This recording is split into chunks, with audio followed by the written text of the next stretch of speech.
If you want to save the paper, there's also QR codes on the back of the agenda, and that goes to the print materials. It also goes to all the presentation decks that you're going to see tonight. So if folks want to follow along on your devices, you may do so using those QR codes.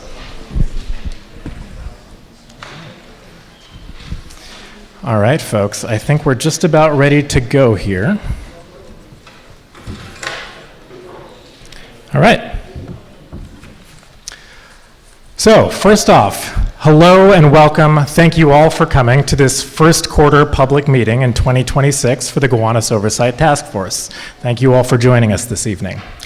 My name is Bahij Chansey. I'm the professional facilitator for the Gowanus Oversight Task Force. I'm also an urban planner and who works at WXY Studio. We're the firm assisting the task force with its facilitation. Now, as we get into today's meeting, a few things to look out for. First off, this meeting is being recorded. Yep, we're all good on the recording? Great. Meeting is being recorded. We're going to be posting the meeting recording in full, as well as the full set of meeting materials, including the presentation decks and the things you've picked up at the front, on the Gowanus Oversight Task Force website. That's gowanustaskforce.net.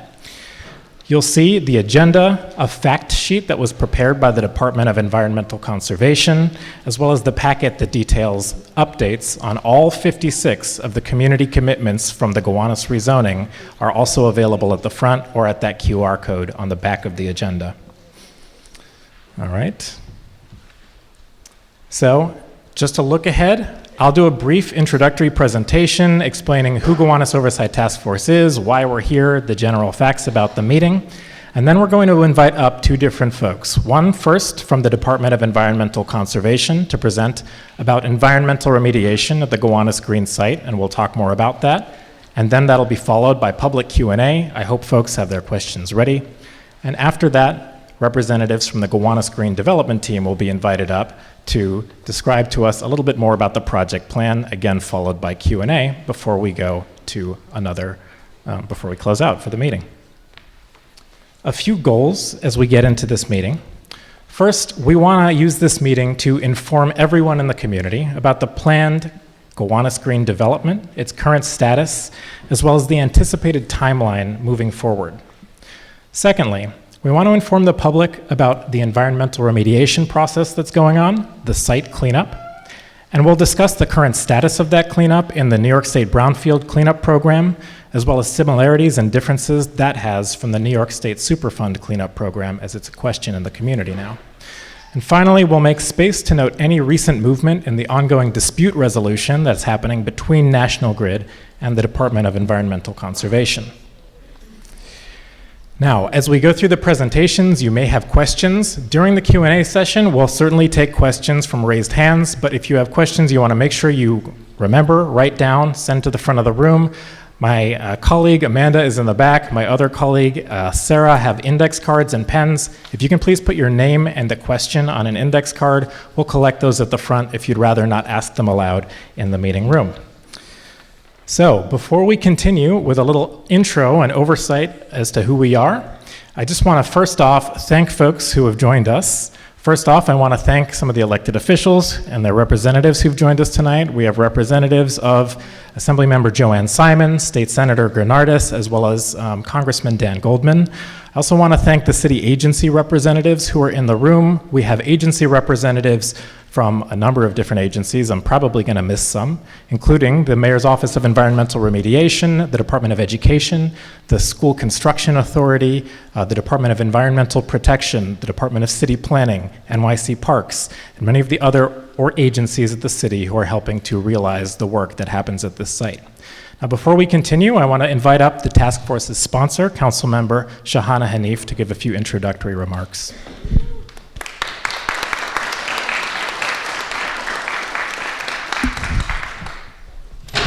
Thank you so much, Bahij. Welcome, everyone. It's really great to see you all.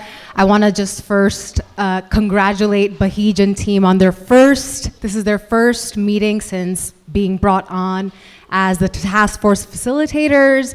We spent quite amount of time to ensure that we had the right facilitation team, and we really welcome Bahij to our community.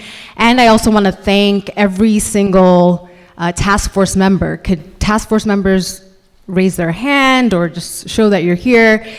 The task force is it's a labor of love that was created to ensure that all of the points of agreement, the 56 points of agreement, are held to account, that they're delivered, implemented, and that it's happening very transparently, and that there's accountability. These quarterly meetings are incredibly important. We encourage you to let your friends know for the next one. But this is where we are making sure that the community agreements that were put together with the Gowanus Neighborhood Coalition for Justice, GNCJ, are all implemented. Now, this work goes back 10 years, but we can go into that if you have any questions later. I want to thank DEC for being here. It really matters to us that you are presenting to our community directly. Thank you for your honesty. We really hope that the questions that come out of tonight's discussion are answered, or we will receive answers to be able to share out to our community. I know that there are many different perspectives on Gowanus Green, on the Gowanus Green site, which is, fingers crossed, will be delivering almost 1,000 affordable housing units at 100% affordable, a waterfront park, and a public school. So good things are coming, but we know that the environmental remediation is incredibly important, and nothing will get built without a full environmental remediation is completed. I want to thank all of the organizational partners that we work with on the ground, Gowanus Canal Conservancy, Fifth Avenue Committee. I want to also thank the Gowanus CAG, and just the numerous, countless volunteers who put in so much work to ensure that Gowanus remains a neighborhood that is inclusive, a neighborhood where artists can continue to thrive, a neighborhood that we can welcome new families, and a neighborhood that is environmentally resilient. So thanks for being here. Sabine from my team is here, and she's going to stay throughout the entire meeting. I see our former council member and former comptroller Brad Lander is in the room, who played a huge role in getting the Gowanus rezoning over the finish line. And if you'd like to say a few words, definitely welcome you to. Okay, great. Just wanted to acknowledge you. Thank you. If you have any questions, please continue to reach out to my office. Sabine is the point person on land use related issues. So the Gowanus rezoning portfolio is within her role, and also related to public housing issues. And we welcome and thank the tenant associations leaders who are here, and the broader NYCHA community for making sure that this is a plan, that the future of Gowanus plan includes our public housing residents and public housing, the future of public housing. Thank you all so much for joining us.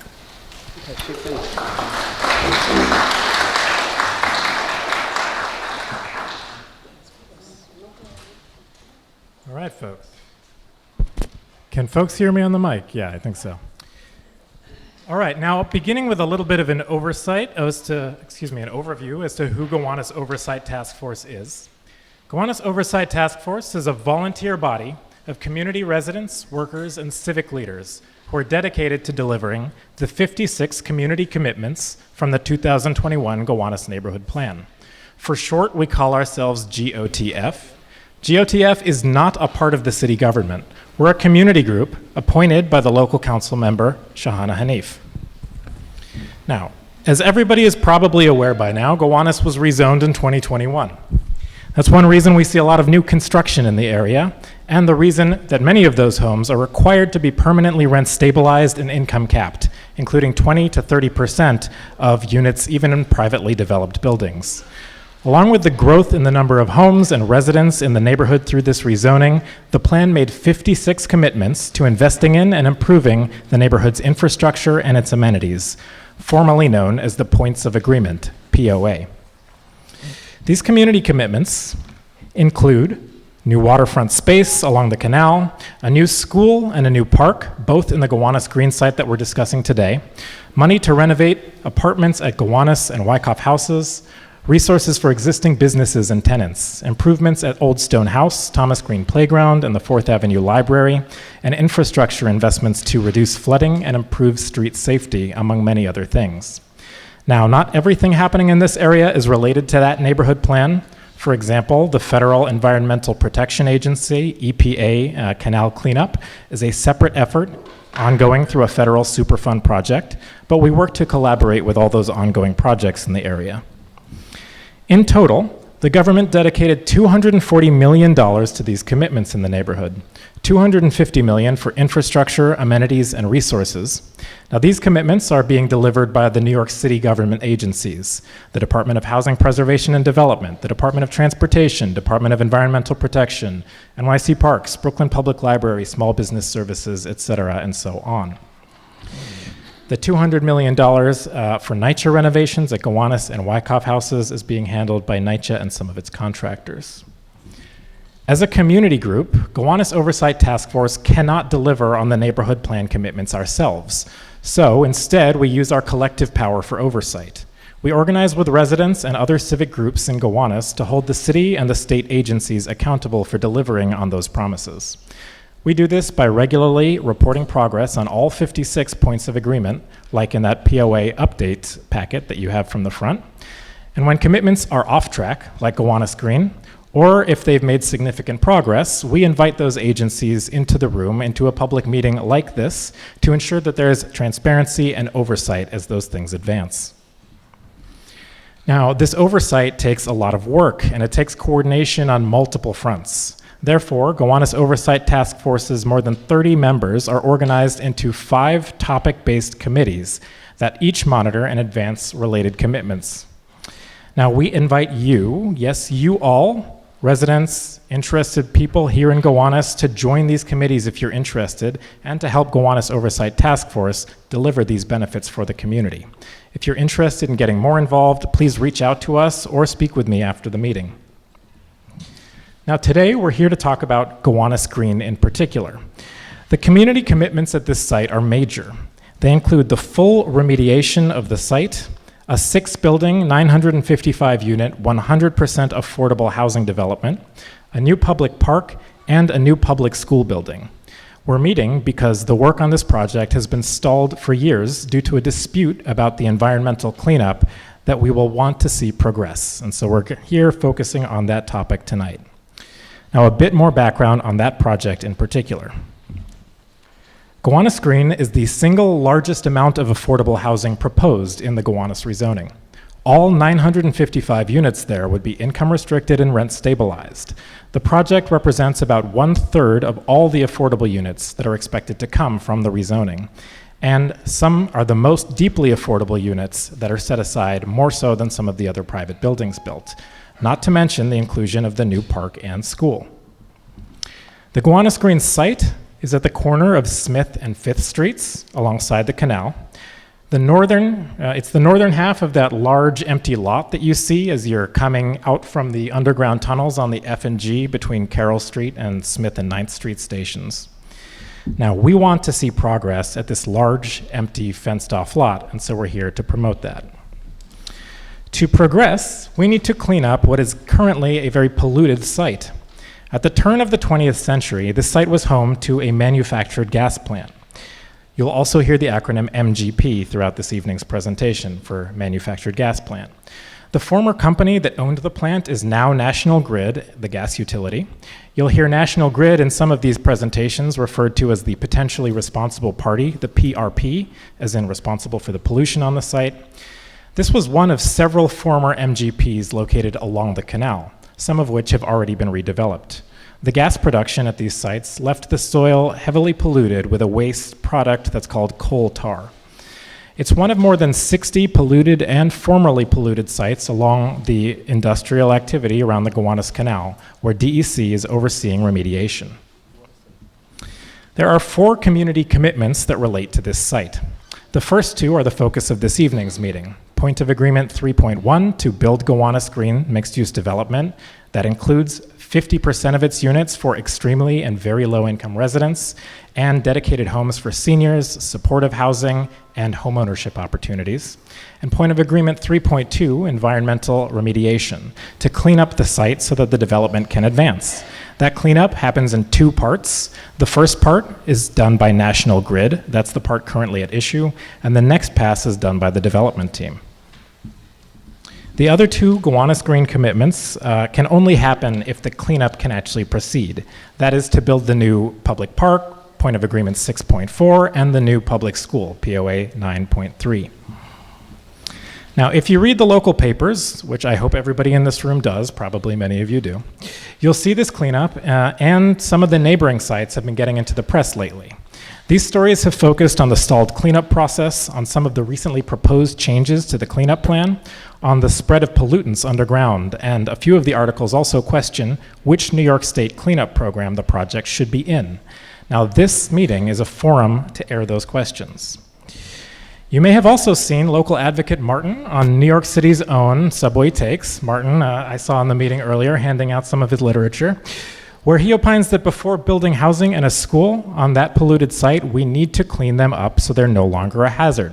Kareem 100% agreed. Although members of the Gowanus Oversight Task Force don't agree with everything that was stated in that video, the task force 100% agrees that like all other polluted sites along the canal, we must clean it up so it is no longer a hazard to human health or the environment before any development is completed.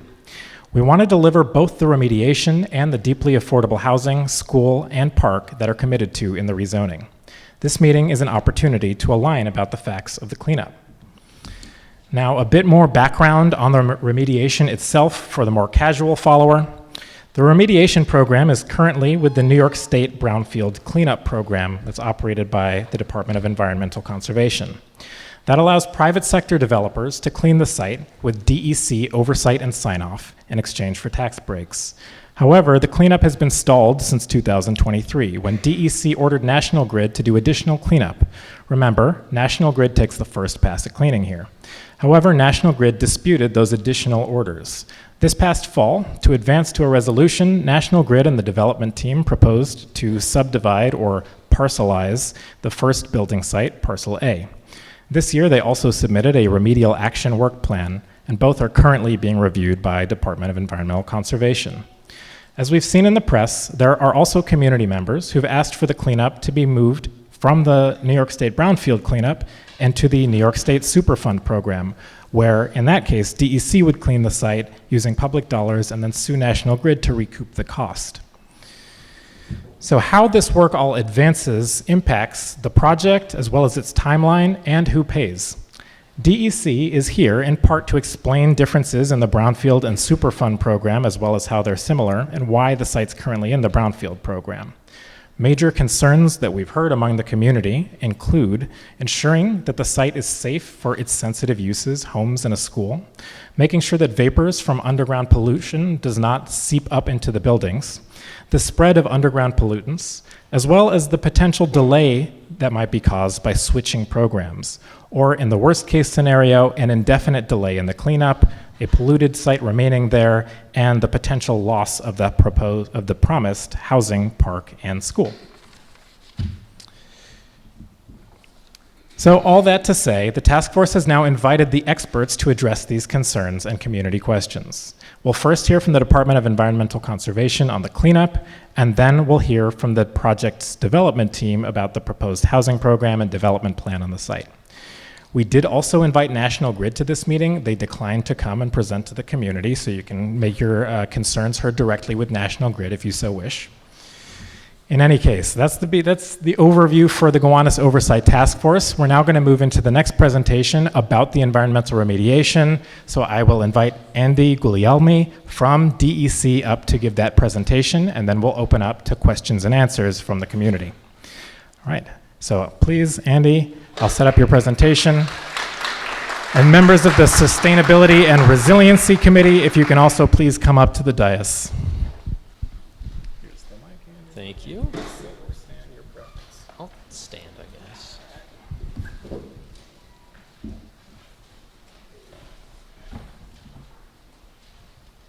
you go. You should be set. Set? Great.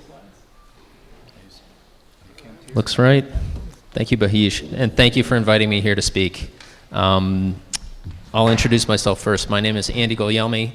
I'm the Director of Environmental Conservation, the Division of Environmental Remediation for the Department of Environmental Conservation. So my role statewide is to sign off on cleanups that no longer pose a threat. I was listening to your presentation intently, Bahish. My job is to sign off on cleanups, both in the Brownfield Cleanup Program and the State Superfund Program, that those cleanups no longer present a threat to public health or the environment. That's what we do all across New York State. You may know several folks who work in our division that I currently run. Heidi Dudek, Aaron Fisher, you might have seen Aaron or Heidi out working. They're the engineers that work on the day-to-day, looking at these work plans, approving these work plans to make sure, again, that we're protecting public health and the environment. I will be here to answer your questions to the best I can. We don't have here tonight the Department of Health, who can answer a lot of health-related questions. So if we get those questions, or if you have those questions, I want to bring those back to the Department of Health so that we can get answers for you. So what I'm going to talk about today is mostly the Citizens Manufactured Gas Plant, which is where the Gowanus Green development is proposed to go in, as Bahish just stated. But I'm also going to talk a little bit broader about the Gowanus area as a whole and some of the work that we're doing all over. As you can see, if you just walk around, there's a lot of work going on. Obviously, those of you who live here know that. So yeah, this map you may have seen before if you've come to any of our presentations. This is a map of the canal, and we are now up to around 60 cleanup sites, brownfield cleanup program sites or state Superfund sites that we are overseeing and managing. And there's 3 major manufactured gas plant sites, MGP sites. Fulton at the head of the canal, the one we're closest to. Citizens, obviously, is the one that we're going to talk about most today, and then Metropolitan as well is where the Lowe's is currently built. So those are the MGP sites. We also, again, I already said this, have multiple DEC programs. We also have our spills cleanup program. So when there's a spill of petroleum, we have responders who will go out and respond to that spill and take time to clean up that spill. So we do have spills that happen all over. New York City, as you might imagine, has a lot of them. So our spill responders are on 24 hours a day to respond to spills.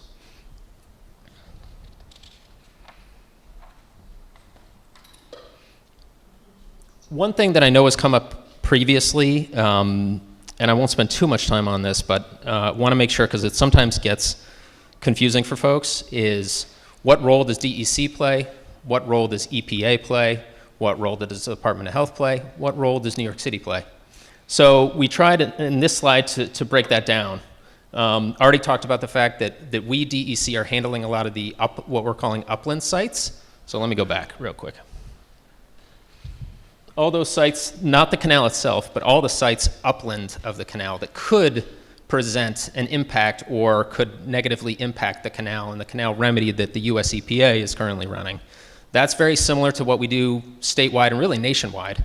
The state environmental agency handles those upland sites, and then the EPA typically would handle the waterway and the cleanup of the waterway.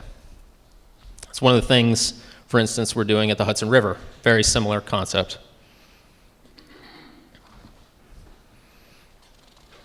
New York City, obviously, is in charge of zoning and the rezoning. Move forward here.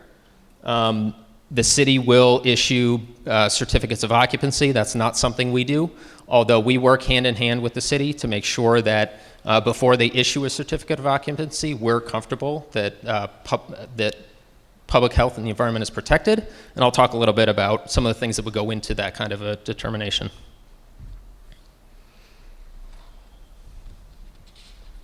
Okay, I was glad to see that this handout, the differences between the Brownfield Cleanup Program and the State Superfund Program, was available for you to take, or use the QR code to save paper. That's great. We do have a web page now on our DEC website that is dedicated to this area, to the Gowanus Canal area. So if you go on that website, or web page I should say, on DEC's website, you can see a whole bunch of fact sheets that we've issued. I'm going to talk a little bit about some of the different things that are on there. But this one in particular, the similarities and differences between the Brownfield Cleanup Program and the State Superfund Program. I know various people, including some of the elected officials, have sent us comments about, this citizen site should be in the State Superfund Program instead of the Brownfield Cleanup Program. So I'm going to talk a little bit about how similar those two programs are, and they're different too in certain respects. So let's see, I'm just trying to. So the main similarity between the two programs is that they're cleaned up to the same standards. Those standards are soil cleanup objectives. Sometimes you'll see the acronym. We use a lot of acronyms, of course. SCOs. So soil cleanup objectives, those are developed by us with the State Department of Health based on risk. Typically, we're looking at the most sensitive populations when we set those soil cleanup objectives: women, children, people with pre-existing conditions.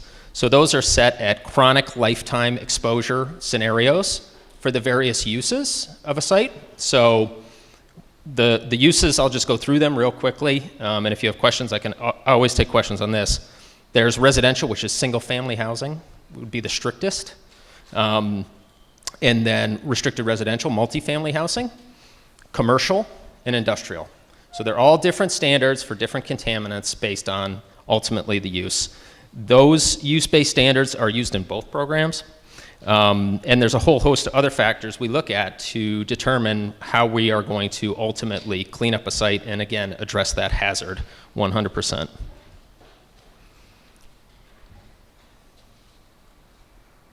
Okay, so what do we do under each program? Investigation is the first step that we would do. If we find a site that has contamination, or sometimes we get phone calls about sites that have potential contamination. So the first thing we're going to go out and do is what's there? What's there and at what level? And are people being exposed? Is there any indication that anyone is actually being exposed to contamination? And then we don't have to wait. This is a misnomer I hear a lot, that our process takes too long, and I agree. It takes too long. It frustrates me. I can tell you it takes a very long time. But we don't wait if there's an exposure that's occurring before we fully have investigated a site to eliminate that exposure. You'll hear me talk a little bit later about soil vapor intrusion and how contamination can ultimately impact the indoor air of a building and what we would do in that scenario. So that's an exposure concern we're always worried about. Another exposure concern we're always worried about is, are people drinking water that could be contaminated? Those are the top two, right? So first we're looking at that fourth bullet, right? Yeah, that fourth bullet. Are there any potential human or environmental exposure pathways? Obviously, if you were to dig up contamination or expose contamination, someone's digging, worker digging in the dirt, kids playing in the dirt. Those are things we would worry about if that dirt is contaminated at levels above those soil cleanup objectives that I talked about earlier. And then finally, does the contamination pose a significant threat to public health or the environment?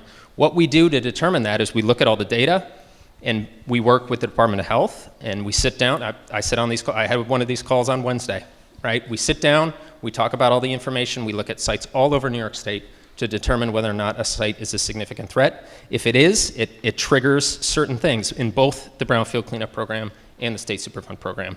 The biggest thing it triggers is that we decide what the remedy is. So I don't want people out here thinking that National Grid is deciding what happens out at the citizen site. We're deciding what happens out at the citizen site. Now, one thing that, let's see, is this next? I just want to make sure. Yeah, okay.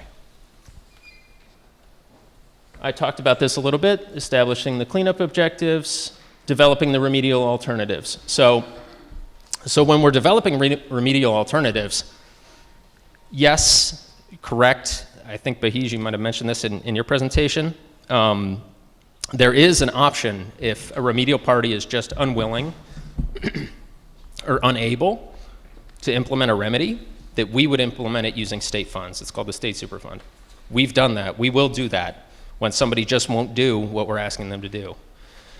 However, that comes out of state money, state taxpayer dollars. So we wouldn't ask a responsible party to do anything that we wouldn't pay for, because it's your tax money that's paying for that cleanup. So I don't want anybody leaving here under the impression that we would pick some lesser remedy because some other party is doing it. We're going to pick the remedy that we would do. If they walk away, we're going to have to do it anyway. If National Grid decides, you know what, we're not going to do this, it's too expensive, or you're being unreasonable, whatever it may be, we would have to pay for that remedy. So we have to pick the remedy that protects the public, addresses the hazard, but is not so unreasonable or unrealistic or infeasible or costly. Those are all things we have to think about when we're selecting a remedy. We're trying to select a remedy that achieves those objectives in the most efficient way. Okay. I've talked a lot about some of these already. Again, both address significant threats, both the Brownfield Cleanup Program and the State Superfund Program. Not all sites in the Brownfield Cleanup Program are a significant threat. That's fine. This one is. The one we're talking about today is. We've determined that it is. But both programs, again, we do not sign off on them being complete until we are comfortable that that threat's been addressed. They're both certified by a professional engineer.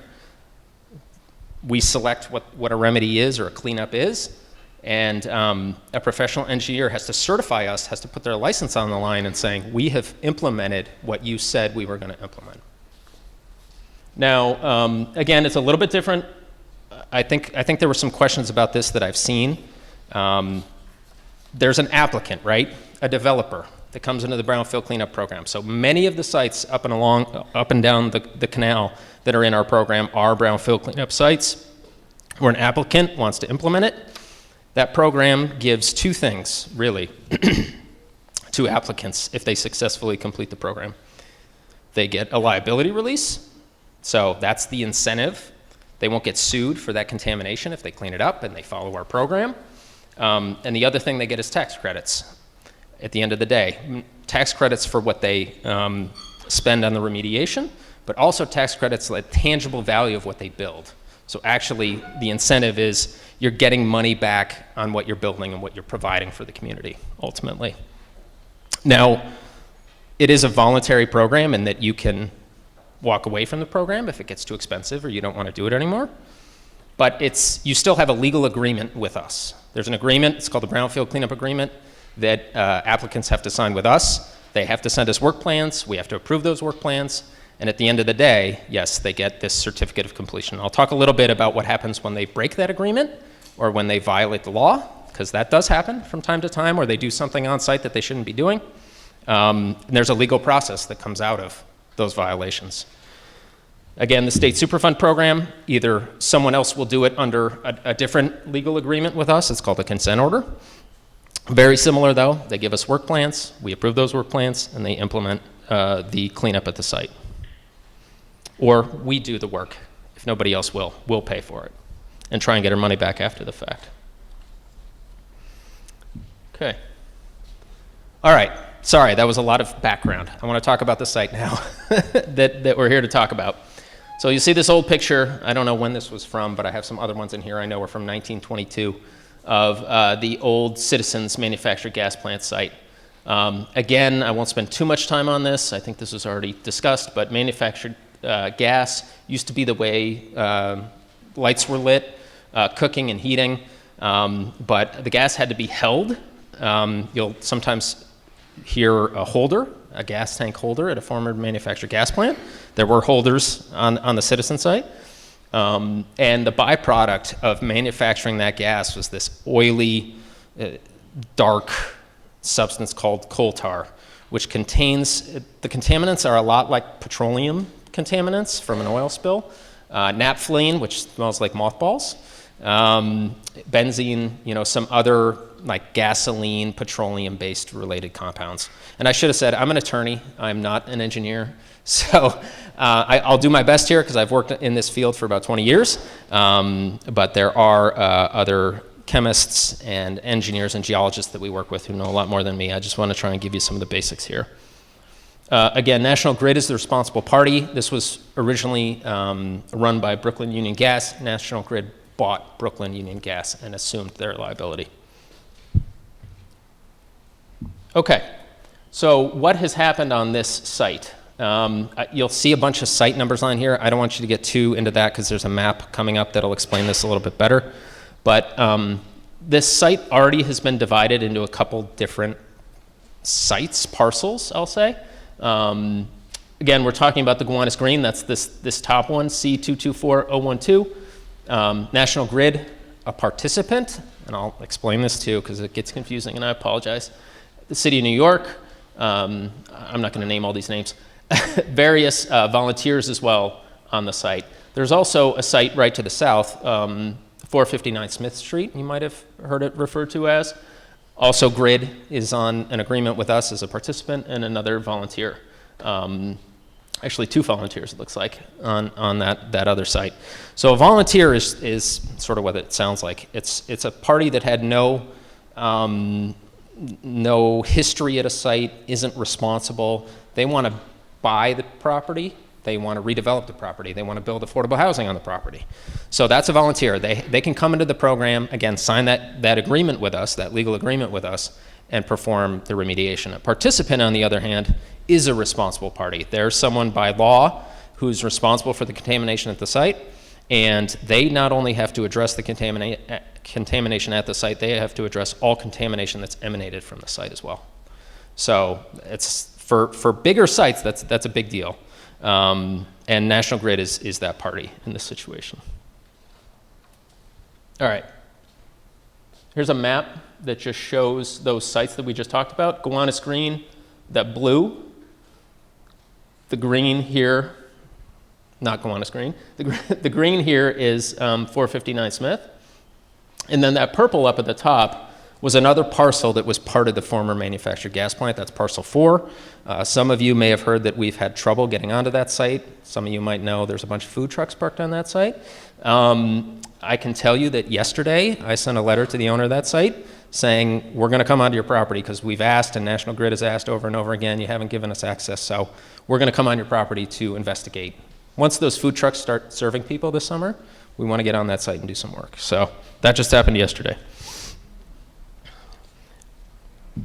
And I can come back to this at any point if people have questions, because I know it sometimes gets confusing how this has already been split. And there is a proposal to split again, and I'll talk about that, the Gowanus Green site. Okay, so where are we? There's been a lot of work that's already been done. And this is important in explaining why, and I know National Grid submitted this dispute resolution, which I'm involved with. And I won't talk very much about the dispute resolution itself. I'll just kind of talk about why they did that. So in 2019, after the tenants left the site, there was a significant amount of work that's already been performed, a significant remedial action that was already performed. Excavation of known tar-impacted structures happened at the site. There was a bulkhead to protect the Gowanus Canal that was built along the edge of the site by the canal. Installation of 18 collection wells, and that's collecting that coal tar, that napple, you'll sometimes hear it referred to as. And a lot of work was done. 80,000 tons of contaminated material was excavated and disposed of. 750,000 gallons of contaminated water generated during the construction was collected, treated, and disposed of. And those 18 collection wells have collected 66,000 gallons of contaminated water in napple. So as you can imagine, after implementing that work in National Grid, I don't know how National Grid works with all the parties that own these, how they work out the payments. We don't get to see that stuff, but my assumption is that National Grid pays most of those bills. They said, well, we're done. We just spent a lot of money. We just did a lot of work, so we should be done. We shouldn't have to do any more work. Well, no, more work needs to be done. And that's what we did in this timeline. That's what led to the dispute resolution. In spring of 2023, EPA, and we worked with EPA hand in hand, again, they wanted to protect the canal itself and that dredging remedy they're going to do at the canal. The last thing any of us want is for the canal to get cleaned up and it get recontaminated from something that's coming from those sites into the canal. That's the last thing any of us want, and that's why we're doing everything that we're doing along here. And they said to us, we want to make sure, and we agreed, that we need to address and treat any source material to prevent future impacts to the canal. Since that time, and we worked with EPA on this, we've been doing this all up and along the canal. Those 60 sites I talked about, any of them that could be impacting the canal, we've been asking them to do this. There's a lot of words up here. I'll just try to explain what it means. They have to look to see if there's any of that NAPL, that coal tar, at their site. They have to investigate, sometimes hundreds of feet below ground, to see where it is. And not just to see where it is it moving? Because that's what we're really worried about, right? We're worried about the NAPL that could be contaminating not only into the canal, but any groundwater that could then go off of the site, be it towards the canal or away from the canal. We want to make sure that all of these sites are not a threat to the environment, not just public health, but the environment, other areas, other properties. And then what we have required, and we've required this at some sites that are already being built, so I'll just mention them. 251 Douglas, I just walked over there and saw it. It's built, not occupied yet, but it's built. They have had to do what's called in situ solidification. It's a big word, but it basically just means you're solidifying that coal tar at the interface of where it could hit groundwater to make sure that we're not contaminated, that coal tar doesn't continue to be a contaminant, a source of contamination to groundwater. So we've required that at 251 Douglas, 450 Union, and 318 Nevins. So those are 3 sites just right here that are a little bit farther along than Gowanus Green that we've required that work to be done.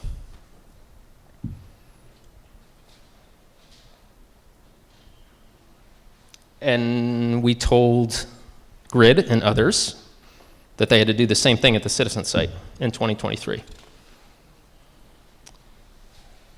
In 2024, National Grid invoked dispute resolution. So yes, that's 2 years ago, right? I think my boss, Patrick Foster, was here 2 years ago and gave a presentation like this. A lot has happened in those 2 years, even though I can't sit up here or stand up here and say that dispute resolution's over. I will say it's very, very close. We're getting closer and closer, and I'll talk a little bit about what that means. Yesterday, we issued a decision document. A decision document is just basically the document that we issue that says, here is what the cleanup needs to be at a site for that 459 Smith Street site. So that is that site right there, B. The green. Yes, thank you. The green site. So that requires a whole lot of work. Excavation of more source material, in situ solidification of coal tar down to, in places, 50 feet down below the ground. And ground truthing to see that solidification is what we want, if it's possible. There's some areas, and I'll talk a little bit about this, and this gets into why we haven't finished that dispute resolution with National Grid. In some areas, it's just infeasible. Gas tunnels, infrastructure. There's some old infrastructure, obviously, on this site that needs to be protected and stay away from. So there's other ways to encapsulize and deal with that and address that coal tar at depth. So that ground truthing needs to happen at the 459 Smith Street site. Second, this other thing happened yesterday, actually. A draft remedial work plan for the Gowanus Green site for this portion.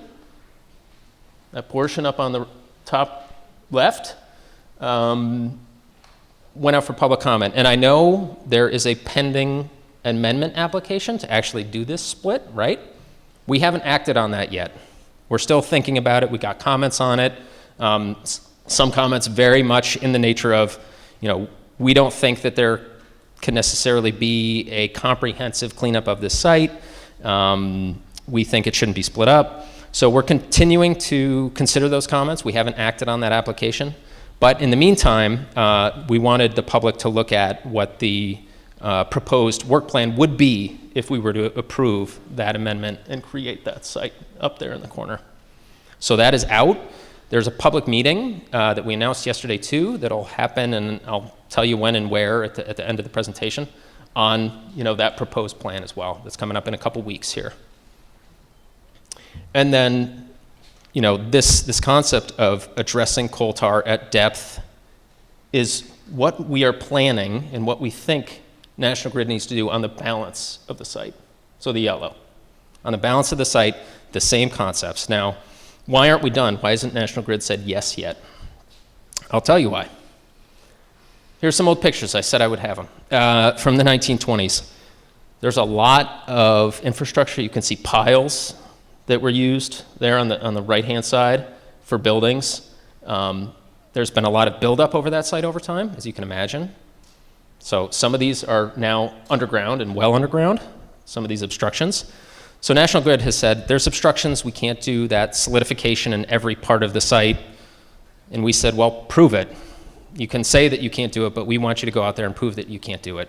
Go look and find the obstructions. And then we'll talk about if there's certain approaches you need to take in certain areas versus other areas. So that's where we are right now in real time, is they're going out and ground truthing to see whether or not those obstructions are really there and will really be infeasible for them to perform some of the work that they need to perform. Now, there's other alternatives.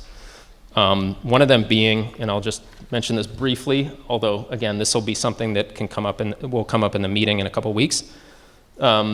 That corner site right there, that proposed site, C224012, the blue, there was a holder. There was a old holder that I talked about before. So the proposal there is to encapsulate where that holder was, to prevent any material that might be underneath that holder from, again, impacting groundwater or going off the site.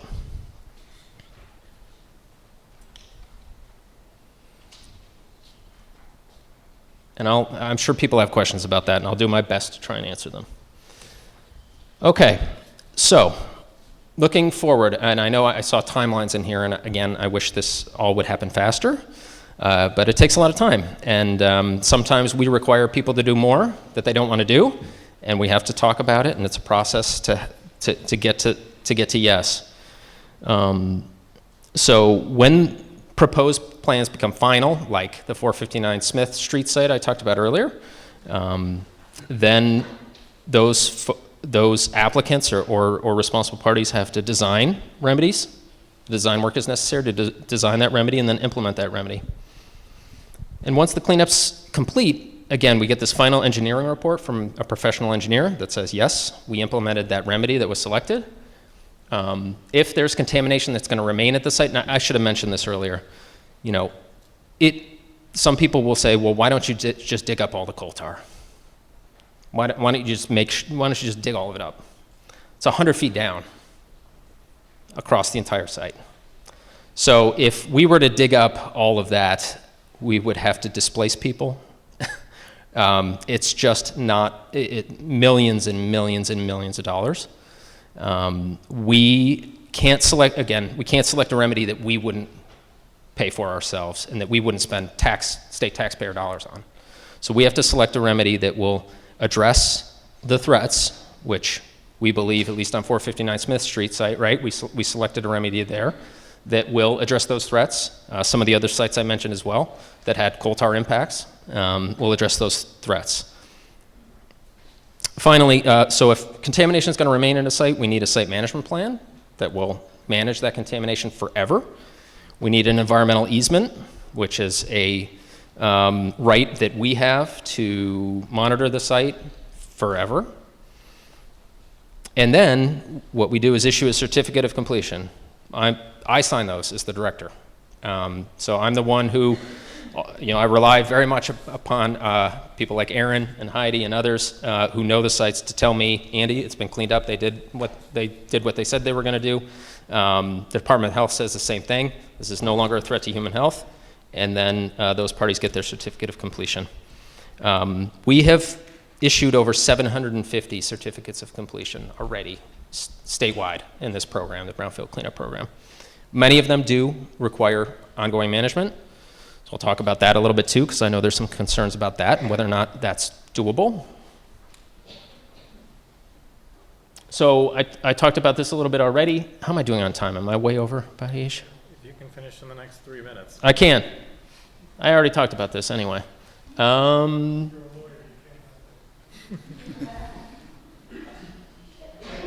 right, let's talk about soil vapor just for a second. Sorry. I'll get those in a second. So what about these 100% affordable units that are going up? What about the people who live in them? They need to be protected, just like anyone else in this community needs to be protected. So subslab depressurization is a lot like, I don't know if you guys deal with it as much in downstate, we deal with it a lot upstate, radon, that can come into your home through your basement. And if you have that problem, you put a little fan and a pipe that goes underneath your foundation and just vents your whatever is collecting underneath your building out, so over, up, and out. So these systems we've used all over the state. Again, the Department of Health, it helps us to make sure that they're installed correctly and monitored. So the buildings at this site will all have these. There also will be foundations and at least 2 feet of soil to prevent any exposure, like I talked about kids playing in the dirt, workers working, and a site management plan if there has to be any significant excavation once these buildings are up and built, and the landscaped areas, the yard, the school, all those things once they're there. We'll have a plan to deal with anything that might have to happen in the future. So I just wanted to mention this, not to scare anyone that people aren't doing what they're supposed to do, but just to say we are always watching. And I'm an attorney, so I had to put it up here. So when people mess up, when they say they're going to do something in work plan and they don't, when they start working without telling us they're going to work, or in violation of a work plan, we bring an enforcement action. We tell them they have to correct what they did. We tell them sometimes they have to pay fines. There's one site, not in the Gowanus, but it's in New York City. This is coming, so I'm not going to name names, but somebody violated their site management plan significantly. They did something that they were not allowed to do in that plan. So we are going to fine them $800,000 for what they did, so that they never do it again, and that other people see you can never do that. So that's something that we do. Some things we have done as well is revoke a COC, which means you no longer have that liability release that we gave you, and you no longer get those tax credits. So we do this. We need to make sure that, that our word means something, that the paper we certify things mean something. I won't spend a lot of time on monitoring of engineering controls, but it's something that we do on all of our sites. Subslab depressurization. Again, it's a pretty technical issue. I'm happy to explain more if you have questions. I just wanted to mention real quickly, a lot of you already know this, but you know, there's the sites that we know and that we collect data on, and then there's a bunch of sites in this area. This was an industrial area for hundreds of years that's moving to housing. That creates concerns. Many of you, I'm sure, have. I certainly have, as someone this is my job. So one of the things we decided to do was to make sure there was nothing we haven't found, right? This is an area that's highly industrialized, a lot of buildings that have, you know, old buildings that people live in now, art spaces. We want to make sure no one's being exposed. Again, the number one issue, no one's being exposed to contamination. So the soil vapor intrusion study, we're offering sampling in this area. I think we're on year 3 of this, right? So I just wanted to mention that is still ongoing, and we still, if you haven't gotten your building tested, please let us know. This is something we're doing proactively. Couple examples. I passed this one on the train today down here from Albany. In Tarrytown, this was a former MGP site that is now housing. Former MGP site in the Bronx that is now a park. Former MGP site in Binghamton that is now student housing. And like I said, real quick, I know I'm over time, but hopefully this is useful. There will be a meeting in 2 weeks, 2-ish weeks, on the 25th at PS 32 at 7 o'clock to talk about that proposed remedy at that proposed site on the Gowanus Green property. Thank you.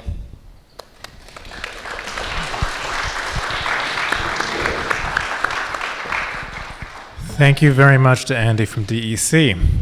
All right, folks, so now we'll open up to public questions and answers. We have members of the Gowanus Oversight Task Force Sustainability and Resiliency Committee up here at the front who will open up with their initial question, and then we'll go out to public questions. I'll alternate between raised hand questions and ones that have been submitted by folks on writing. So next to me are Alan, Sam, and Mark from the Sustainability and Resiliency Committee, and I'll hand the mic that way, or you can take the one in front to ask your first question.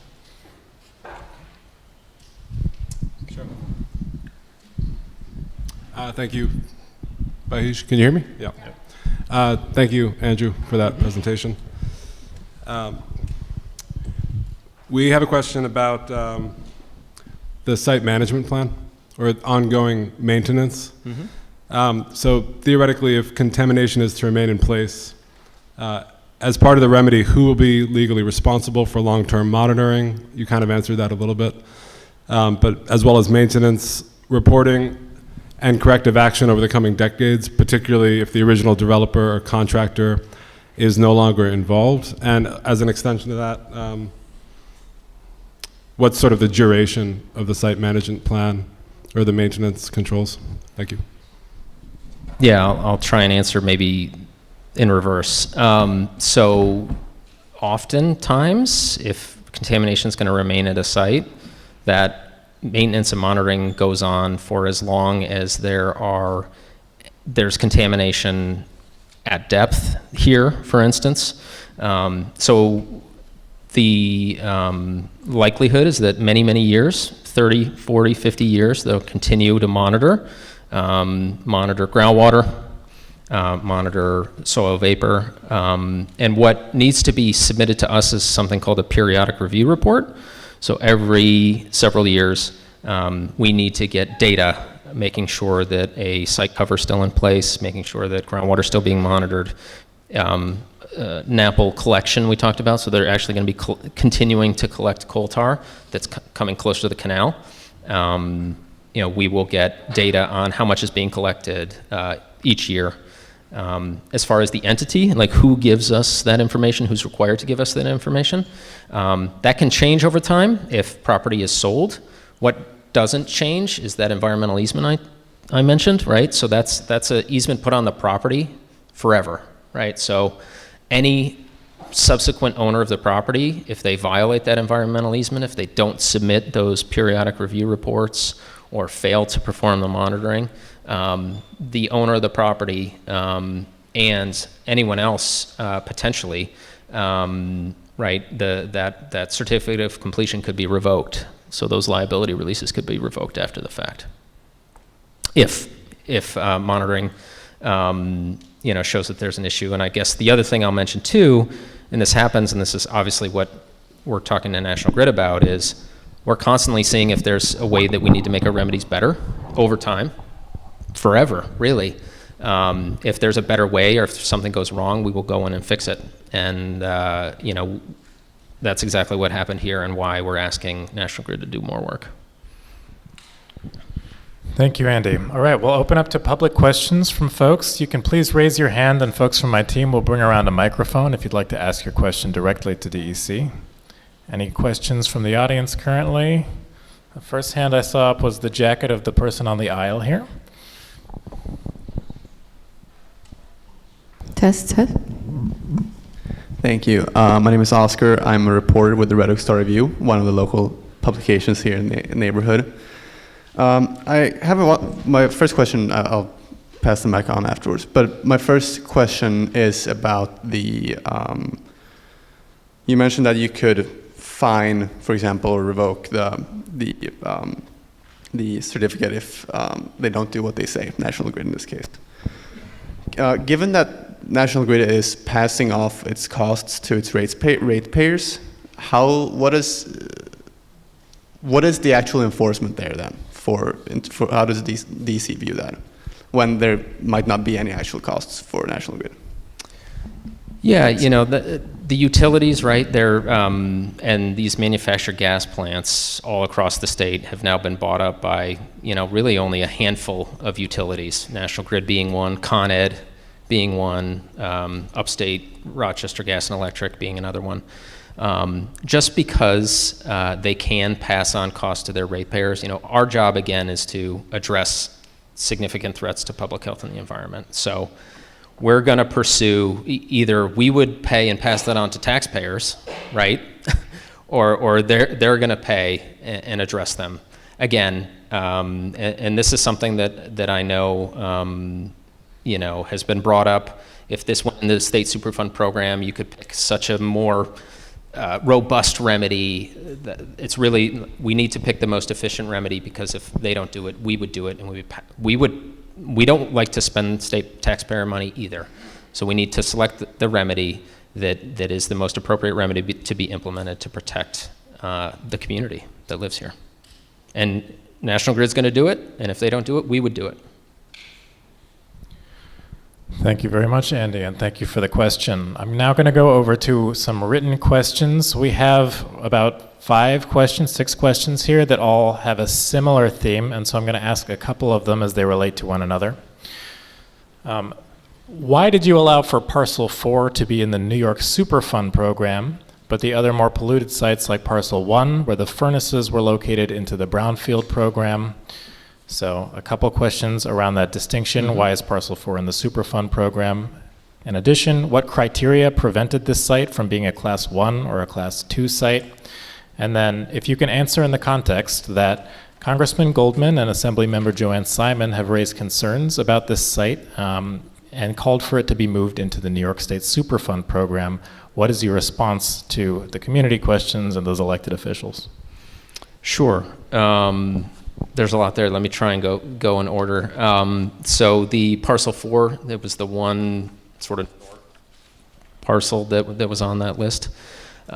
We never had anyone who approached us about making that redeveloping that site in a brownfield cleanup program context.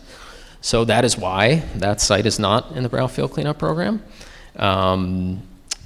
So I think that's the answer to that one. That's why we had no one has applied for that site to come to the brownfield cleanup program at this point in time. And was there any differentiation in why it was not considered Class 1 or 2? So a Class 1 site is an immediate threat to public health and the environment. We've never had a Class 1 site, thank God. One came close. Some of you might have heard of Love Canal out in Niagara Falls, which sort of led to what I and many of my colleagues do. That was the closest one that came to a Class 1 site. As far as why was it never made a Class 2 site? Again, actually it goes back to your question that you had about utilities and passing on costs to ratepayers. I think in the past there was some hesitancy in the very past, well before I started working at DEC, to take that kind of enforcement approach with utilities, the same way that we would maybe today in classifying those sites. Thank you, Andy. We'll go again to public raised hand questions. I'll next go to Celeste here. If you can wait for a mic 1 sec so folks can hear you. Thanks, Celeste.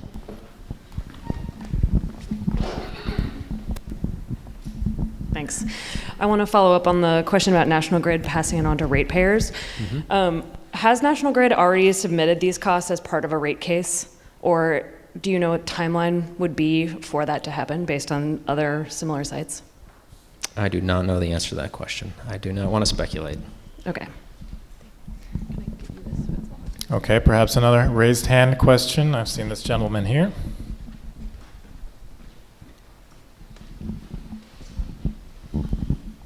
Hi, Alex Greger.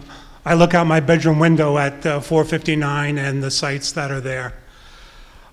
What a good racket for National Grid. One of the richest corporations in the world buys a property or takes over a property with a century worth of known pollution, and now they're running the bus. I still think it should be a Superfund site. I don't think it should be segmented. My main concerns are the 18 to 23 wells that are recovering product. Do we know about how much they're getting and what is the duration in between? And will that continue for 40 to 50 years? and the deeper coal tar.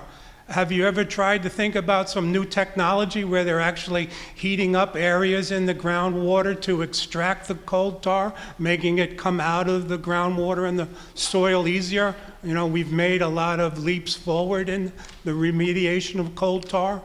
And lastly, the purifying waste, the mulch and the iron filings that the gas went through to take the hydrogen cyanide and sulfur out. That is a big problem as well, and that seems to be all over the site. Can you help me understand that? And again, the Superfund. You know, they bought the property, they had the money, they knew what was there. The concrete that's in the ground could easily be detected with ground penetrating radar. I mean, it sounds like they've been stalling. I've seen the DEC treat other people that aren't as well heeled a lot stricter. Thank you. Thank you for your questions. So there was a lot there, but I'm going to try and answer some of what you asked. So the collection wells. I think I mentioned we have collected, I think it was 66,000 gallons of contaminated material in NAPL. They will remain pumping until they're no longer collecting material, right? So if there comes a point where it's no longer productive in terms of collecting that material and really a remedial system that's effective, we would then shut down those wells if they're no longer collecting what we want them to collect. As far as National Grid and holding them to task, and that it should be going quicker, I certainly can relate. I and others work day in and day out to make sure that we are holding, again, to some of the standards I laid out in the presentation. You have to address this coal tar at depth to make sure you're protecting the canal and protecting groundwater. So anything that could possibly go off of that site onto someone's property who lives nearby does not happen. So that's what we're doing here. And again, we would only select a remedy that we also felt like we could implement, that was feasible, that was cost effective. And that's what we're asking National Grid to do here. And do I wish it was going faster? Of course. But we want them to go out and ground truth, like I said, what they're saying they can't do for XYZ reason. We're telling them to go out there and prove it. And I know it's taking a while, but that's exactly what we're telling them to do. Thank you. I couldn't hear your question, I'm sorry. That's across Smith Street. Pollution is migrated off the sites and crossed over. Cross Smith Street. It depends on what you're talking about. I certainly would have to look at the data, and Aaron, that's probably a better question for Aaron, who's the project manager, who would be able to give you the data, and we have taken data both on and off site. That I know, that I can tell you. We have data both on and off site. That's probably a better question for Aaron. Thank you, though. It is a good transition to a few other questions that are related, that came in writing, that are all related to off-site migration of pollutants underground. So 3 questions. First, how can your agency, how can your agency maintain cross-contamination from one parcel to the other, i.e. from parcel 4 to parcels 1 and 2? I think they probably mean prevent. Who's responsible for off-site migration of MGP contamination? What's the timeline in cleaning up that migrated pollutant? And also, does the state Superfund program and the New York State Brownfield program differ with off-site contaminants in the same way? Okay, so this is all about off-site contamination. So actually, the Brownfield cleanup program, in some ways, is more explicit on you need to make sure that your site, if you're cleaning up a Brownfield cleanup site, does not impact any other site outside of it.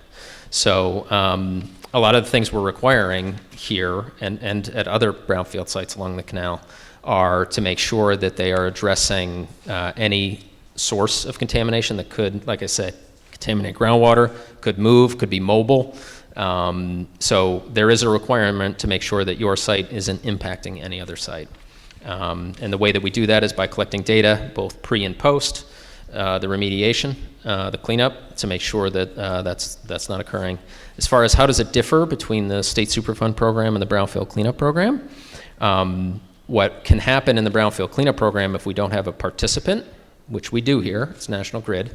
National Grid is the party that has to address whatever offsite contamination is from this parcel. In the state Superfund program, it's the responsible party that has to do that. If we have a volunteer site where we're dealing with a developer who's wants to just clean up the site and is not responsible for the contamination that's there, the state, again, uses the state Superfund to investigate and then remediate whatever is off-site. I talked about the soil vapor intrusion work that we've been doing for years and years and years. We are paying for that. The state is paying for that up front because, again, it's very difficult at this point to point to any one party that has been responsible for that. We just wanted to make sure that people weren't being exposed. So that's something the state is paying for. Thank you, Andy. We'll go again to audience questions. Okay, fairly quiet audience this evening. I can go back to you in a moment. Is there another question? To death. I see. I'll go back to you in a moment, but I just want to make an opportunity for others, or if the committee also has a next question, that would be helpful. There's a few. Oh, sorry, thank you. All right, I'm going to go first to a hand in the audience, and then I'll go over to a committee question. So please, to the young lady in the sweatshirt. Thank you. Thank you so much. My name is Yvonne. I'm a reporter with BK Reader. I've been doing a lot of reading on the effects of the contamination. I just maybe more of a background question, and it might be a concern with the community, if there was an error in monitoring it, what are some of the possible risks that can happen if the water was contaminated is something I would just love to get a little comment on. And I also wanted to confirm that you said 66,000 gallons had already been retrieved, and I think if you could that's just right. Let me confirm. I think that's what I wrote down in my notes.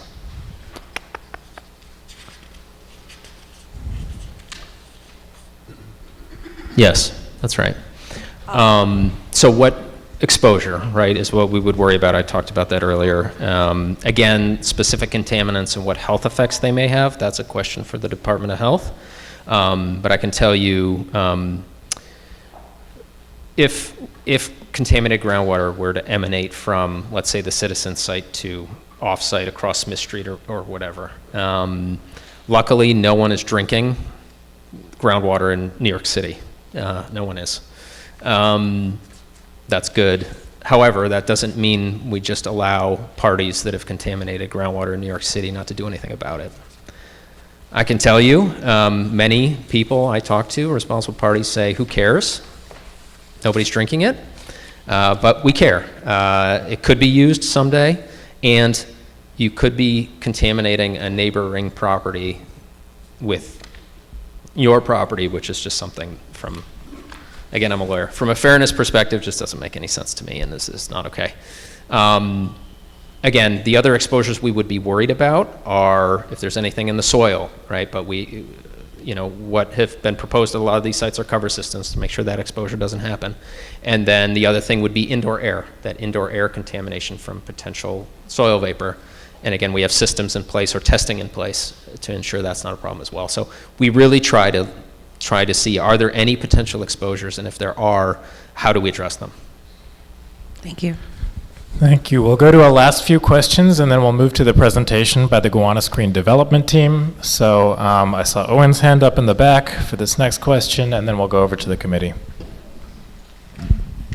Good evening, Owen Foote, a local resident for the past 30 years. If you are interested in, any ratepayer increases that we're paying, you can just go to a website run by the Gowanus Dredgers Canoe Club and scroll through their news, and it'll show you the news article that was published, might be about 6 years or 5 years ago, that comments on that, and that rate increase was not just that one increase. But that's not why I'm here tonight to ask this question. My question tonight may not be relevant, so I apologize. I just put my hand up because nobody else wanted to talk. And it was about 6.3, the creation of the new city-owned waterfront park adjacent to Gowanus Green, which, to my knowledge, has not even started design. So I don't know if there's anyone on the task force tonight that can tell me why we haven't even started design. I can understand We haven't started construction because we haven't removed contamination. But I haven't heard anything about design, and we're 5 years into this process. The amenity is supposed to be in place in 10 years. When these 44 or soon to be 50 new buildings are in place, when are we starting design? That's the only reason why I showed up tonight. Thank you very much. Thank you very much, Owen. I will invite if Marissa from the Parks Department would like to answer the question, but from the task force perspective, we are monitoring all of the 56 points of agreement. We are following up every quarter with the Parks Department to understand where they are in that process. The response that we've gotten so far is that until there is a remediation plan and the development starts to proceed, the Parks Department is not prepared to begin the planning process there. The point of agreement states there will be a robust community engagement process for that parks design, and we intend to hold the Parks Department to that. But I would invite Marissa if you want to share any additional details from the Parks Department too.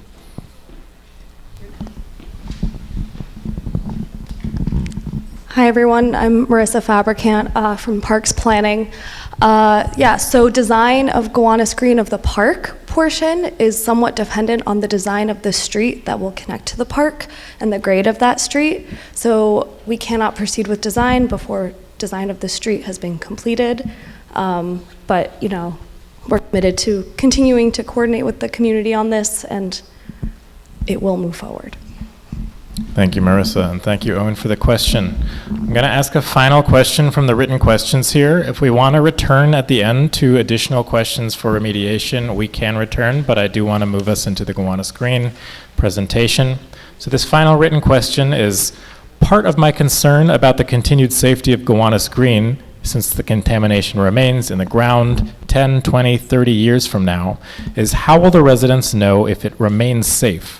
How often will Gowanus Green be required to certify the safety measures are working?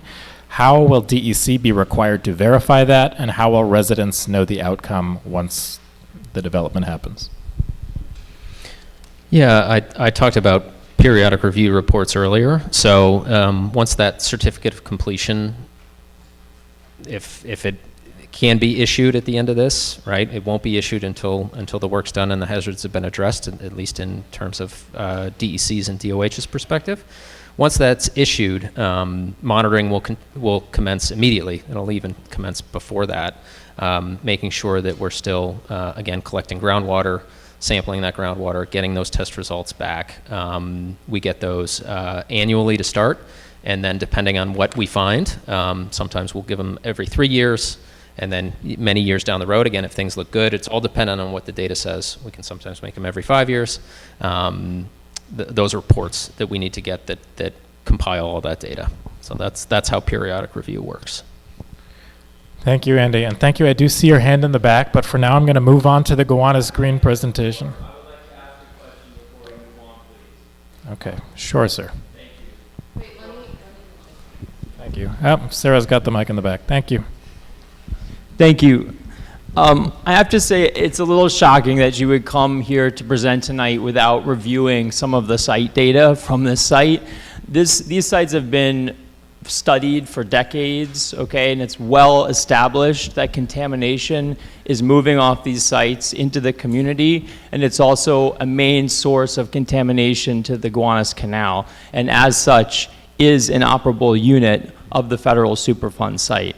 Now, you were already asked before about your response to Congressman Dan Goldman and Assemblymember Joanne Simon, who raised very specific arguments for why this site should be in state Superfund, and you did not respond to their arguments and your position. So we would like to hear tonight, what is it that would make DEC do their job and move this site into state Superfund? And I would also like to point out that not a single one of your bogus comparisons on this fact sheet is a former MGP site. So you've been misleading the public about these two programs, and we're sick of it. So please tell us, what would it take for you to do your job and move this site? As you yourself said, it should have been a Class 2 site. You basically admitted that tonight, and you said DEC didn't want to put that on a utility.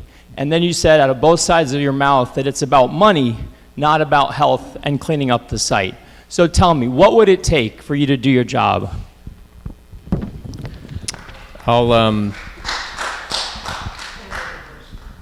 answer the question about Congressman Goldman, who did submit comments on that proposed amendment that we talked about earlier. Also, Assemblymember Simon.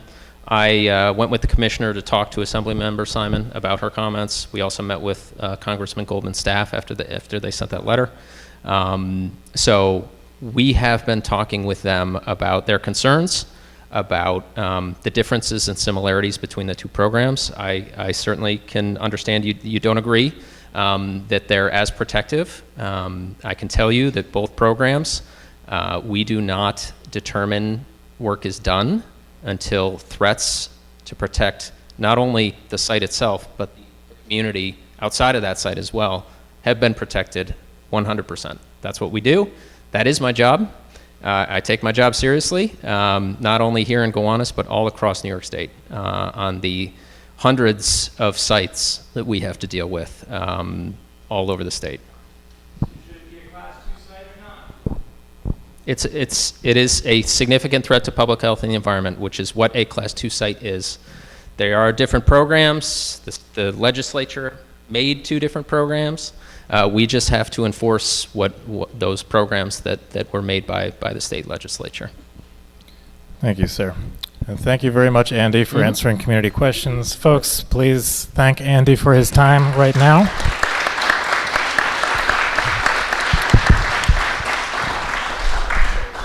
I will next invite the Gowanus Green development team up to give a little bit more detail about the proposed housing development and larger plan that's happening at that site. I'll also invite members of the Gowanus Oversight Task Force Housing Committee, Ms. Underwood, Ms. Teresa, to the front if you'd like to rejoin us. And I'm going to ask Aaron from the Open Space Committee up to the front as well if you all have questions regarding the Gowanus Green team presentation. And thank you very much to the members of the Sustainability and Resiliency Committee.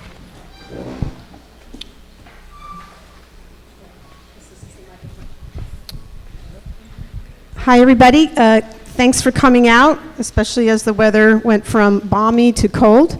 I'm Michelle Delaus. I'm the Executive Director of the Fifth Avenue Committee. Fifth Avenue Committee is one of the team members for Gowanus Green. I'm also a member of the Gowanus Oversight Task Force. So I am joined here by Michael Sandler from New York City HPD. And we can go ahead and go to the next slide. I'm sorry. Okay, so this are your Gowanus Green team members. And we have representative here tonight from all of the team members. We have Eric Bluestone from the Bluestone Organization, George Poulin from Mega Contracting, Andrew Foley from Jonathan Rose Companies, Mo Ali, Ellen Kochman and Zach Tessler from Hudson Companies, Tess Williams, Jen Hung and Dylan Katzman from the Fifth Avenue Committee. So this is the team that was put together more than 18 years ago as a result of, we responded to a request for proposal that then Mayor Bloomberg released to redevelop the public place site, which is the city-owned portion of the Citizens Gas site, which is 5.8 acres. So for the agenda that we're going to do, I'm sorry, I keep wanting somebody else to do this for me. That's okay. I will learn. Thank you. So here's the agenda. Obviously, we have the project overview. Many of you are familiar with the Gowanus Green project. It has evolved over 18 years. I would just say that it's gotten larger and more affordable. And not in addition to the public park parcel, which was part of the original proposal 18 years ago, it now includes a public school site. So we'll go over the site plan, the affordability, some of the sustainability features, the timeline, and we'll just highlight a little bit more on the remediation. Obviously, Andy did a great job of doing that, and appreciate that. And then, of course, we have time for Q&A from all of you. And I'm going to hand it over to Mike. Awesome. Okay, great. Yes, thank you. I'm Michael Sandler. I'm an associate commissioner at the New York City Department of Housing Preservation and Development. We are the site owner, so everything that you see in color here is owned by the City of New York. And HPD, our agency, is the sort of site owner and the lead agency responsible for the redevelopment of the site. Gowanus Green project will consist of 6 new mixed-use buildings built in multiple phases, as well as the development. Overall, it will include development of around 955 affordable units, 100% affordable housing, as well as the construction of a school and a new park, 1.5-acre park, as well as newly built extensions of Luquier Street and Hoyt Street.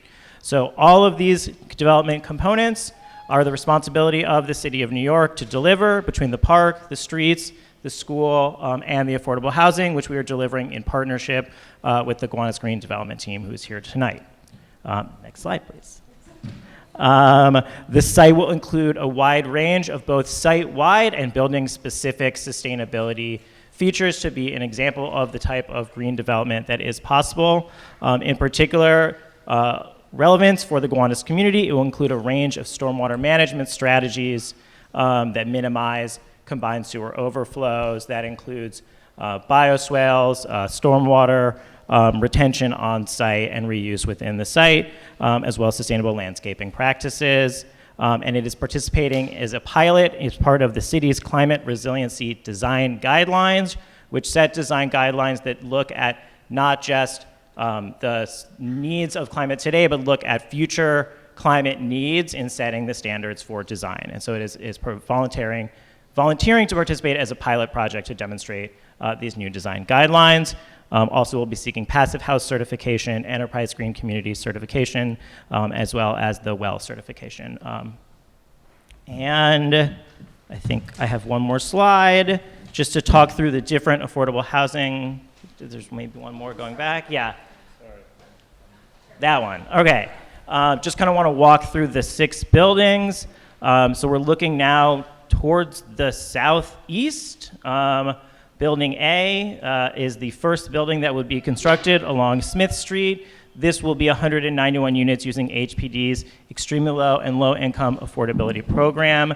This is one of HPD's programs that provides the deepest affordability, a large number of units that are set aside for formerly homeless households, and 80% of the units would be for households earning up to 80% of the area median income. And I'm not going to go into great depth into the affordability because I'm going to pass it back to Michelle to talk through who will be served in each of the buildings, but just kind of want to walk through the different programs that will be used on the site.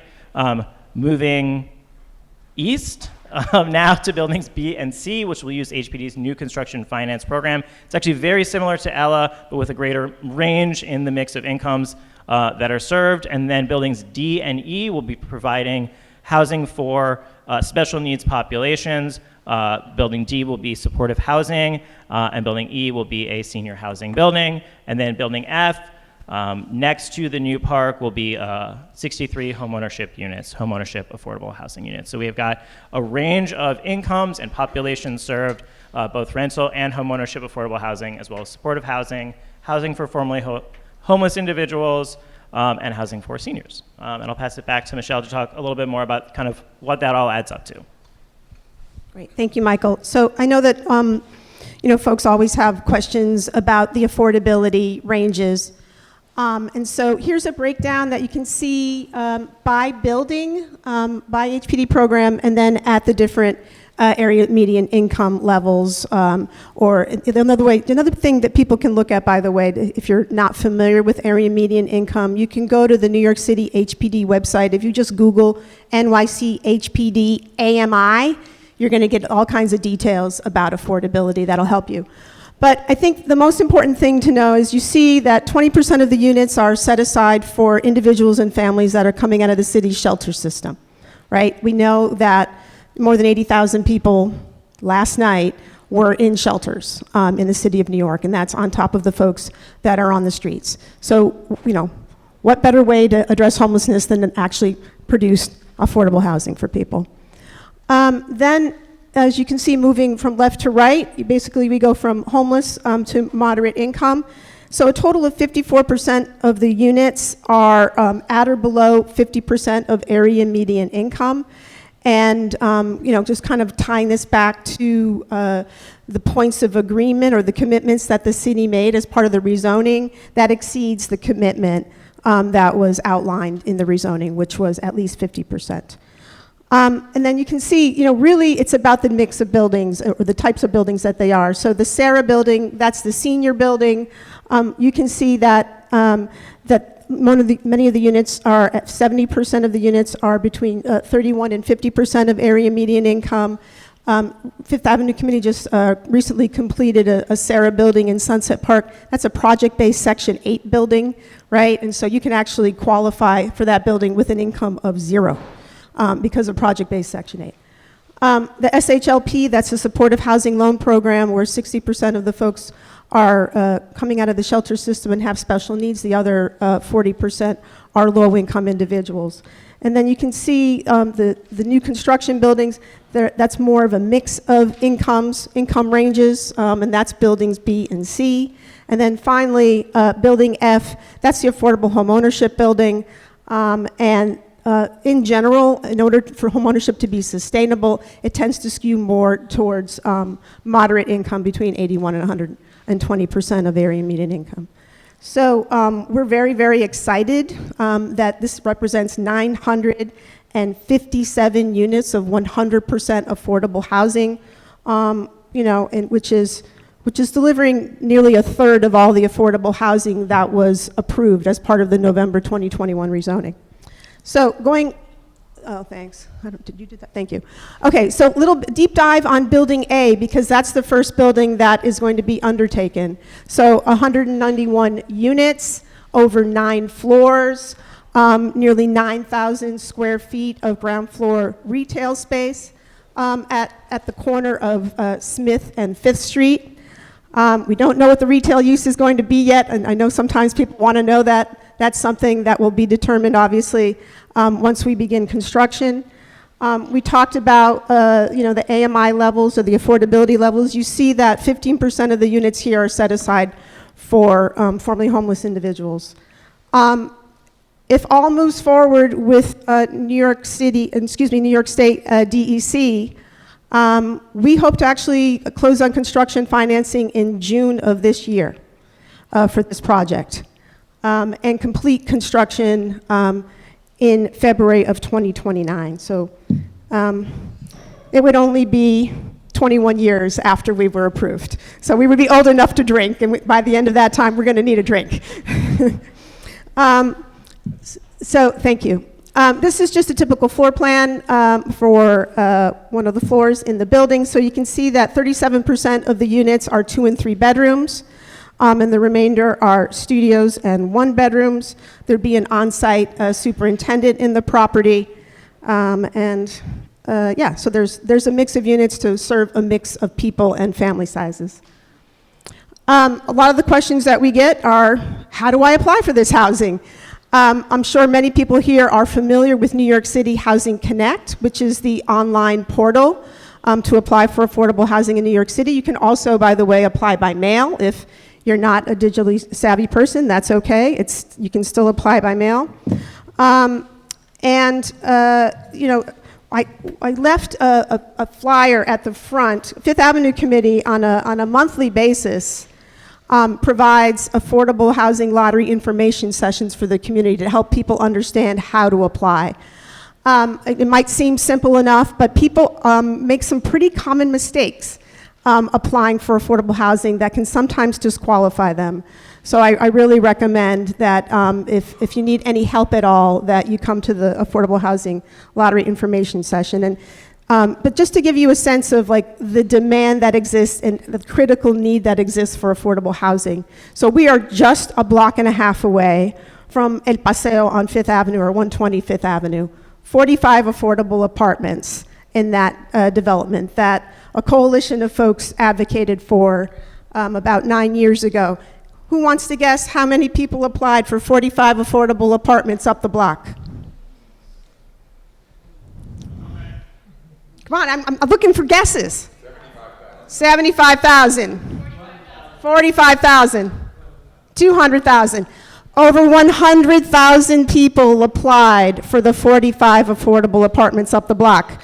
Guess how many of those were in Community Board 6? I wish, yeah, no. 123,000 people or so in Community Board 6.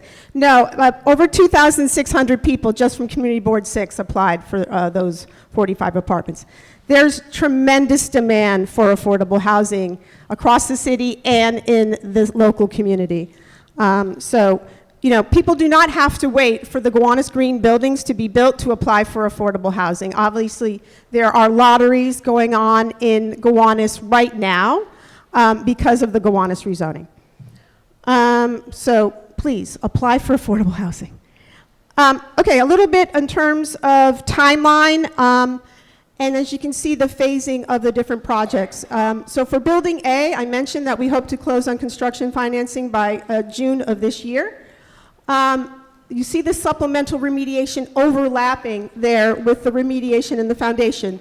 Andy talked about that sub-slab depressurization system. There are aspects of the remediation that happen before construction begins, and there are aspects of the remediation that actually happen hand in hand with the actual construction of the building, specifically for Site A. And so you can see that, and you can see the timeline between when we would close on construction financing and when the building would be completed in 2029. Generally speaking, the lotteries for properties launch about 6 months before the project is, construction is complete on a project. You see then basically Parcel B supplemental remediation. That's part of the division of the parcels, if you will, that's still under review by New York State DEC. That would happen right after and really concurrently with the Parcel A remediation. And then the construction of buildings B through F would happen after that. Right? And you can see that the goal here is to have construction of the 6 buildings from 2026 through 2031. Now that's going to depend, of course, on the availability of subsidy and financing through the City of New York. You know, we would love for it to happen that quickly. We know that people would love to have access to affordable housing that quickly. We'll have to see how things go, obviously, with the financing.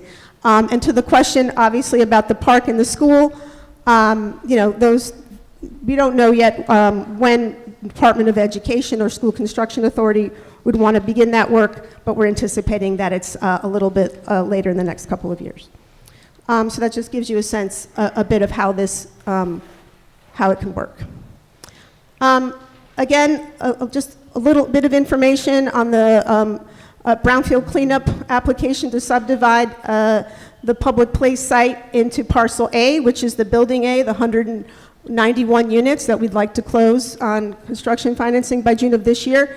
And then the remaining aspect of the parcels, basically B, C, D, E, F, the school, and of course the streets and the park.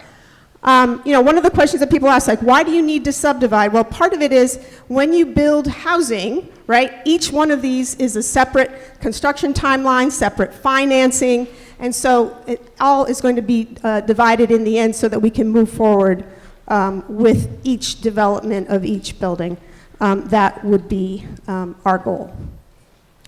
It was already mentioned by New York State DEC that the remedial action work plan was released yesterday, which is amazing. We are very, very excited that that is now out for public review and comment.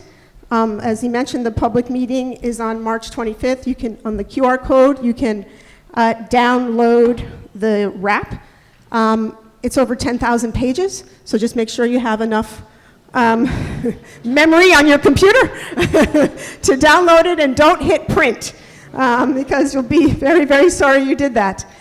Obviously, there will be a separate remedial action work plan for Parcel 1B/2, which is basically, again, going backwards, the green parcel. So 1A, that's what's out in public review right now.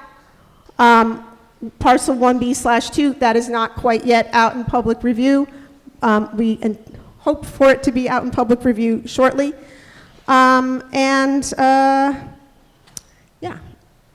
So again, we're doing all of this because we want to deliver over 950 units of 100% affordable housing, a public school, a public park, connect people to the canal, and and literally extend roads that don't exist today. Hoyt Street, LeQuire Street, there'll be rain gardens, and I can say as someone who has, before I became executive director of the Fifth Avenue Committee more than 30 years ago, I worked for Congresswoman Nydia Velázquez. My first week on the job, working for Nydia, I received a file about this big about the public place site. 1994, okay? This is a long time coming, and it really is the redevelopment that is helping to move this remediation forward, finally, and so we can deliver these public benefits that are much, much needed. And with that, happy to answer any questions.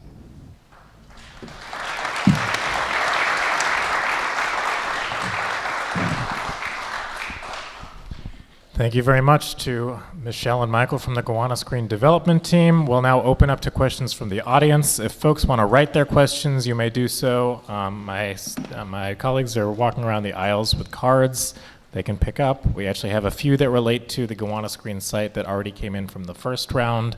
And I'll first open up. I see George, your hand in the back, so we'll first go to George in the back. Thank you. I work with Oscar. My question is, what will be the involvement of the Fifth Avenue Committee when and if this actually gets built? I mean, the Fifth Avenue Committee, we're all equal owners on the Gowanus Green team. We are long-term owners and managers, and we'll also be providing some social services in the senior building. Thank you very much, Michelle and George, for the question. Can I go over first to the committee member, Aaron, on the Open Space Committee and Waterfront Committee for the Gowanus Oversight Task Force.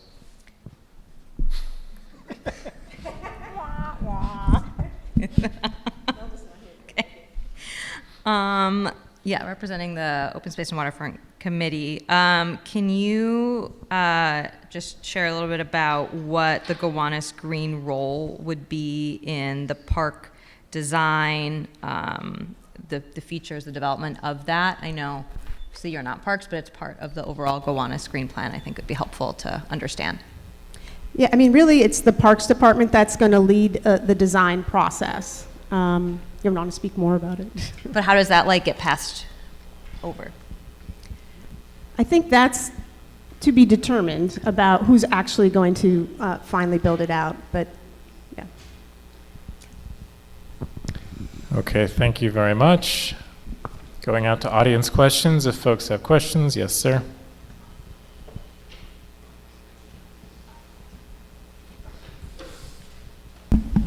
Thank you. I represent myself in a business that is basically as close to these sites as you can get, but I guess a question about Hoyt Street. So having driven these roads for several years, I know the ways that people get on Court and Carroll, but is Hoyt Street at all being considered to just be a car-free road? I think it's probably not the smartest idea to put a school with a large crosswalk across from a public park and other places, and considering traffic in that area. I'm just curious as to, if that's something that would be considered, considering it's going to be such an active movement channel from people coming from Carroll Gardens, crossing over, coming from these developments, crossing over as well. I can take that. I think it's on. Hello? Okay, yeah. That's a great question. We've been working very closely with the School Construction Authority, the Department of Education, and the DOT to design the flow of the streets around the site. Actually, let's go to this one. You can see it a little bit better. So the school will be here at the corner of 5th Street and Hoyt Street. The school does need vehicular access for drop-offs, school buses, and to reach the school.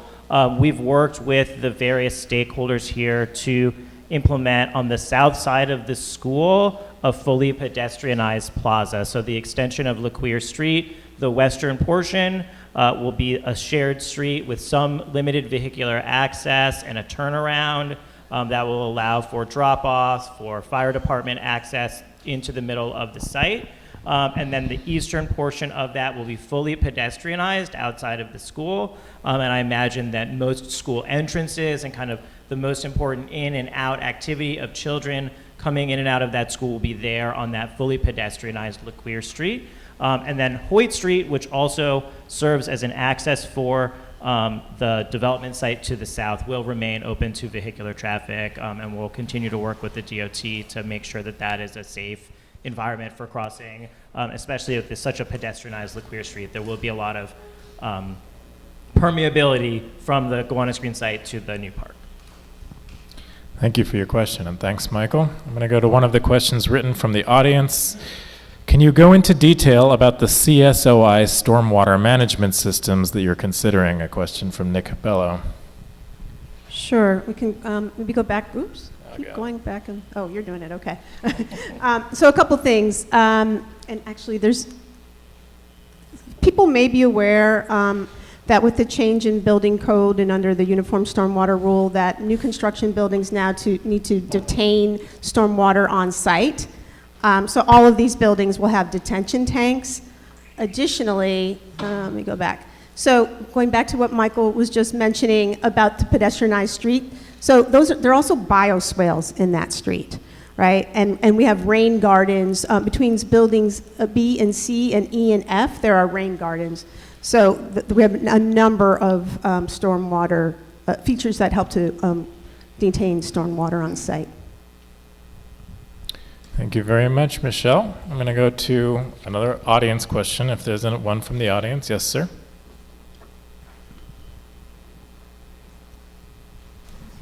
Hi, Asar John from Red Hook Star Review, so working with Oscar and George. I just wanted to know, I was curious, how confident are you in the timeline, in the current timeline for Building A?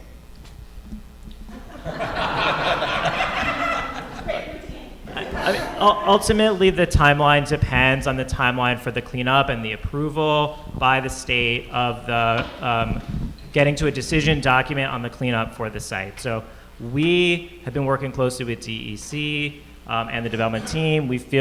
I feel reasonably confident. We've entered in, we've applied, and we have hearings coming up. So we've had great progress recently towards getting that decision document.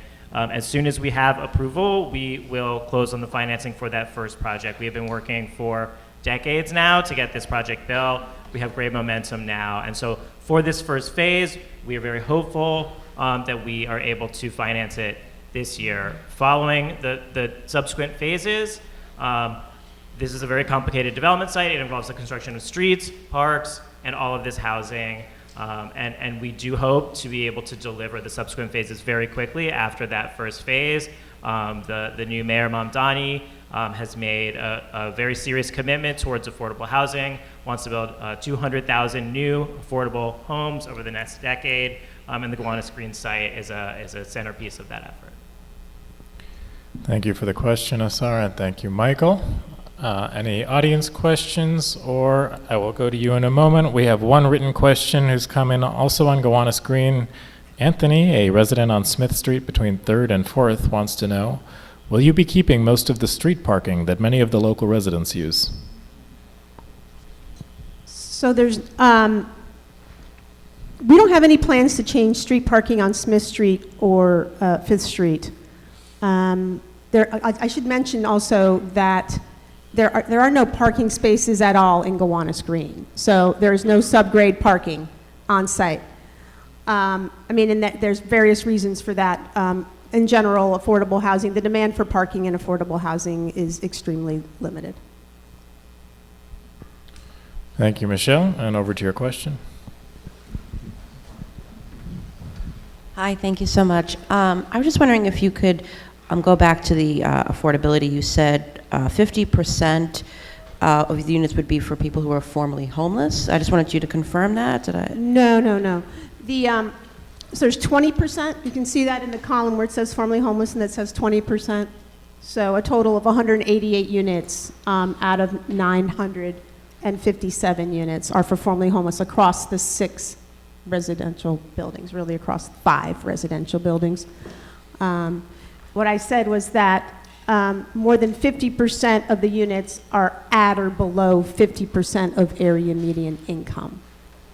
Okay, so I was just curious, how did you come up with that division? Was that something that the community had given input about? Is that, I know obviously Mamdani has been encouraging for affordable housing, but I just want to know to what extent the community had an input in that determination. How far back do you want to go?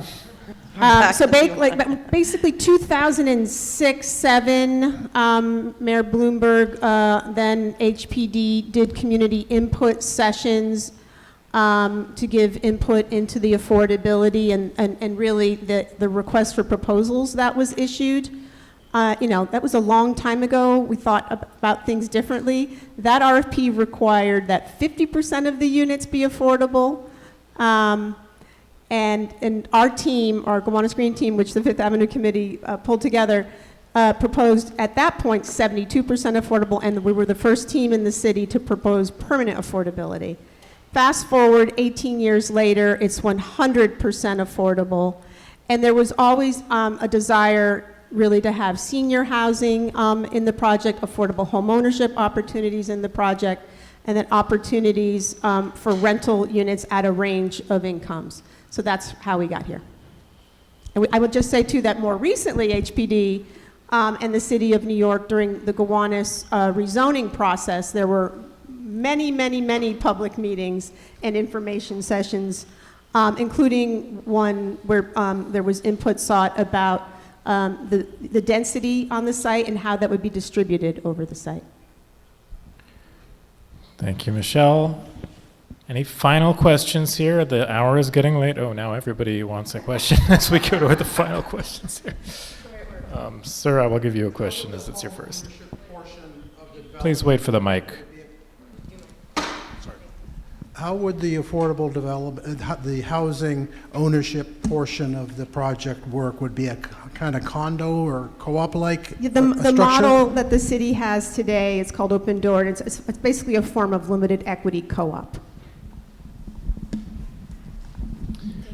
Okay, folks. Thank you all very much for coming out to this evening's Gowanus Oversight Task Force meeting on Gowanus Green.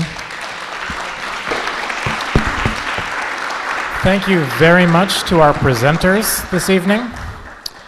And I will say, if anybody is interested in becoming more involved in ensuring that the community gets the 56 community commitments from the neighborhood plan, please let us know at Gowanus Oversight Task Force.